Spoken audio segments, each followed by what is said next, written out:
greatest gift of my life is my Catholic Christian faith.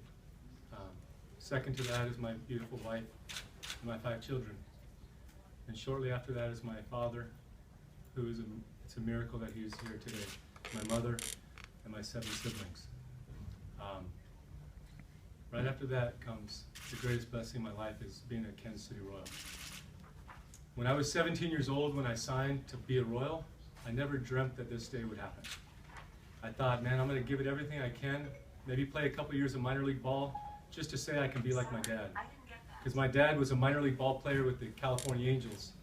And when my mother became pregnant with the first of the 8 children, he hung up his dreams to go back home and drive a beer truck to provide for my mom and my children and us 8 kids. And I thought, man, growing up, I just want to be like my dad. I want to go out and play a little pro ball like my dad did, probably fall on my face after the first couple of years, and I can go home and hang my hat on the wall and say, you know what, I was like my dad. I got to play some pro ball. And I never dreamt that this day would happen.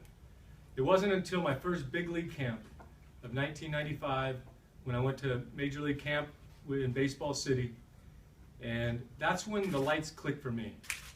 I'm dressing with guys like Wally Joyner, and I'm doing catching drills with guys like Lance Parrish, Pat Borders, Brent Main, Mike McFarland, and I'm thinking, man, I had these guys as baseball cards, and I get to share a locker room with them, and I'll never forget it. Before that first day of spring training in 1995, I had these guys as superheroes, wearing a cape and a tight suit.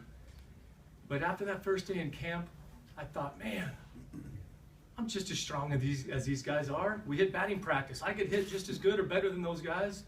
We were throwing the balls down to second base, and although I threw a couple into center field as a catcher, I could throw like them. I thought, man, what's the difference between a kid like me that played A-ball last year and a guy like Lance Parrish or Pat Borders or Brent Main or Mike McFarland? And it's right here. And I went down to that minor league season that year with the mental edge of saying, you know what, I can be a big leaguer. And every day I worked harder than anybody else on my team. At least that was my goal. And that September, I became a Kansas City Royal. But still, that day I never dreamt that I would be a Hall of Famer. In the same way that I looked at those catchers my first day of big league camp, I looked at guys like Frank White and George Brett and Dan Quisenberry and Art Stewart and the Kauffmans and you name it, Amos Otis. I had them way up here. And I thought, man, they wear a cape and a tight suit, and man, they're royalty. And I'm just a backup catcher. But obviously, God had other plans for me. He brought some great friends along my side. That really encouraged me and pushed me not only to be a better man, but a better ball player.